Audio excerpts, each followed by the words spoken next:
welcome welcome back to all students. Again, in next part of this video we were discussing the engineering properties of road material और उसमें हमने पहली properties hardness, जो कि हमने देखा कि उसके दो तरह के टेस्ट हैं हार्डनेस को टेस्ट करने के लिए, एट्रिशन टेस्ट और एब्रेशन टेस्ट। एट्रिशन टेस्ट हम डिस्कस कर चुके थे, नेक्स्ट हमें डिस्कस करना है abrasion test. Let's start. Abrasion test. Dorry's abrasion testing machine is use for this test. इस टेस्ट के लिए जो मशीन यूज़ हो रही है उसका नाम क्या है? डॉरीज एब्रेशन टेस्टिंग मशीन। इसको हम वैसे पीछे के कुछ वीडियोज़ में हम डिस्कस कर चुके हैं, फिर भी हम यहाँ रिपीट कर लेते हैं।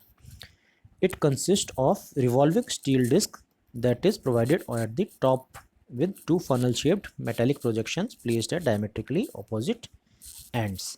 इसमें क्या होता है,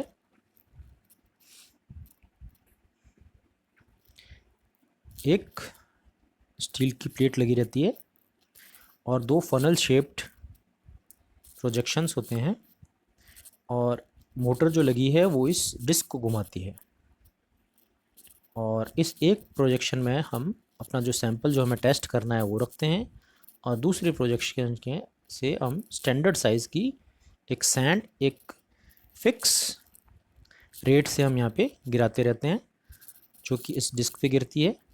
इस डिस्क के ऊपर वो गिरेगी और डिस्क पे जब वो गिरेगी और दूसरा यहाँ पे सैंपल रखा है जिसे हमने प्रेस कर रखा है, तो क्या होगा कि वो जो सैंड है इस सैंपल में घर्षण पैदा करेगी, एब्रेशन पैदा करेगी और एक पर्टिकुलर टाइम तक हम इसका जब इसका मूवमेंट होता रहेगा इस डिस्क का, तो उसमें जो हमने सैंपल हमें टेस्ट करना है उसमें घर्षण होगा और फिक्स टाइम के बाद हम उसे चेक करेंगे कि कितना उसमें वेट लॉस हुआ और उसी से हम चेक कर पाएंगे, डिसाइड करेंगे कि उसका एब्रेशन कितना ज़्यादा हुआ या कितना कम हुआ। जितना ज़्यादा उसका वेट लॉस होगा उतना ही वो हमारे लिए अनसूटेबल होगा और जितना कम होगा वो हमारे लिए अच्छा होगा, एक अच्छी बेहतरीन रोड बनाने के लिए।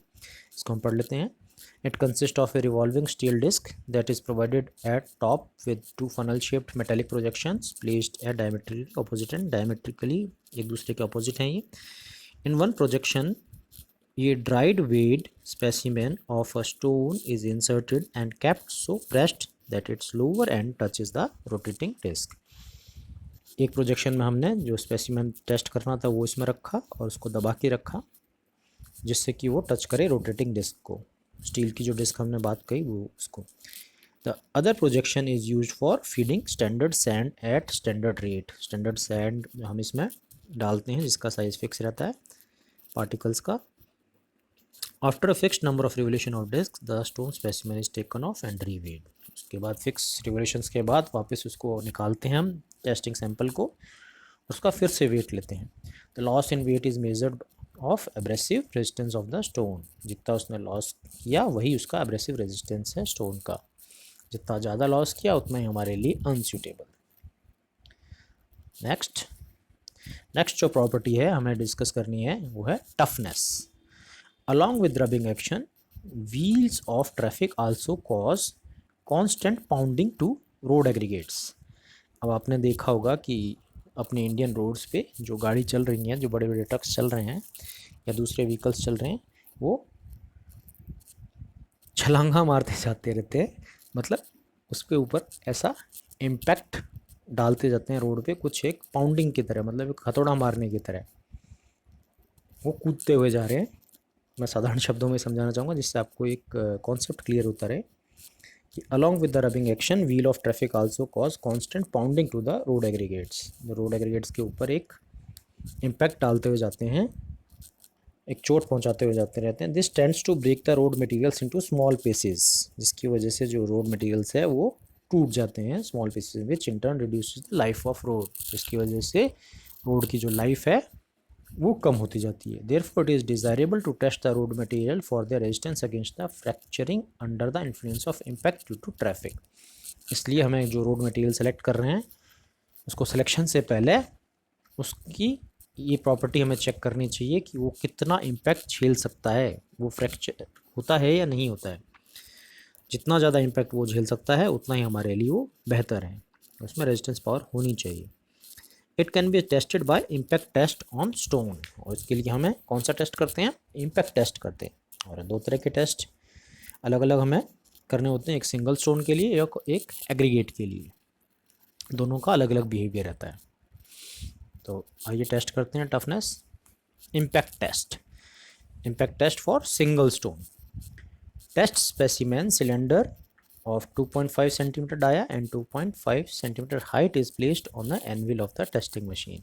इसमें हम क्या करते हैं, एक टेस्ट स्पेसिमेन लेते हैं जो कि 2.5 सेंटीमीटर डाया का हो और 2.5 सेंटीमीटर हाइट हो, मतलब एक कोर टाइप जिसकी डाया और हाइट दोनों कितनी हो, 2.5 centimetre.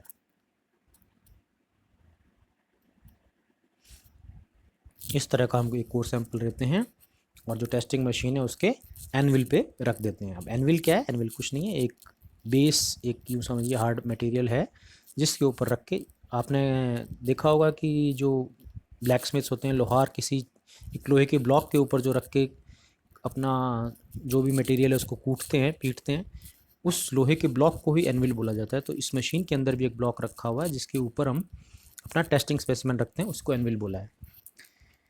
Testing machine consist of 2 kg hammer falling freely between the 2 vertical guides. इसमें 2 वर्टिकल गाइड्स लगे रहते हैं इस मशीन में, जिनके बीच में एक 2 kg का हैमर फ्रीली फॉल हो सकता है।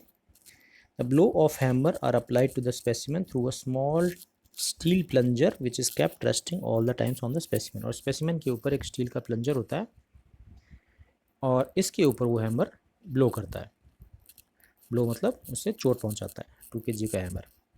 Height of fall of hammer is increased gradually until the stone breaks. और जो हाइट है हैमर की उसको हम बार बार चेंज करते रहते हैं जब तक कि वो टूट ना जाए, क्योंकि वेट तो हमने फिक्स कर रखा है 2 kg। अब इसकी हम हाइट को धीरे धीरे हम बढ़ाते रहते हैं और तब तक चेक करते हैं कि किस हाइट पे वो जो हमारा टेस्ट स्पेसिमेन यूज़ किया वो टूट जाता है। This gives the measure of toughness of the stone. और इसी से हमें उसकी टफनेस का पता चलता है। दूसरा इम्पैक्ट टेस्ट फॉर एग्रीगेट्स और उसमें ज़्यादा डिफरेंस नहीं है। Aggregates is crushed into size of 1 to 2 centimetre. हम इसमें जो स्टोन है उसको क्रश करके 1 से 2 सेंटीमीटर के पीसीस का एक हम 5 kg का क्रश ले लेते हैं। About 5 kg of this crush are taken and subjected to 15 blows from a 15 kg hammer falling from a height of 40 centimetre. इसमें हम क्या करते हैं कि एक हमने जो क्रश लिया है उसको 15 बार ब्लो करते हैं 15 kg के हैमर से, जो कि 40 सेंटीमीटर की हाइट से ब्लो कर रहा है या गिर रहा है। आफ्टर दीज ब्लोज, ये जब ब्लोज 15 बार हमने लगा दिए हैं 15 kg के हैमर से 40 सेंटीमीटर की हाइट से, after these blows are given fine passing through a BSS 7 are weight and result expressed in percentage term of original weight. इसके बाद क्या करते हैं, हम जो 15 ब्लोज 15 kg के हैमर से लगा लिए, उसके बाद जो हमारा जो मटेरियल जो हमारे पास है उसको हम BSS 7 एक स्टैंडर्ड है सीव का, छलनी का, उस छलनी से हम उसको पास करते हैं, छानते हैं। और जितना ज़्यादा मटेरियल हमें छानने से प्राप्त हुआ है उतना ही लेस रेजिस्टेंस है एग्रीगेट का पाउंडिंग से। मतलब जितना ज़्यादा वो मटेरियल हमें छलनी से नीचे प्राप्त हुआ, मतलब इतना ही ज़्यादा टूटा। क्लियर है कि फाइन पार्टिकल्स उतनी ज़्यादा आएंगे कि जितना ज़्यादा टूटेगा, और जितना ज़्यादा वो टूट के जितना ज़्यादा हमें फाइन पार्टिकल्स मिला है, इसका मतलब उतना ही उसका रेजिस्टेंस कम है पाउंडिंग के खिलाफ। तो ये बहुत ही सिंपल टेस्ट है। इसके अलावा एक पेंडुलम इम्पैक्ट टेस्टर मशीन भी होती है जिसका हमने यहाँ पिक्चर शो किया है, उसको भी हम यहाँ पे यूज़ कर सकते हैं इम्पैक्ट टेस्ट के लिए।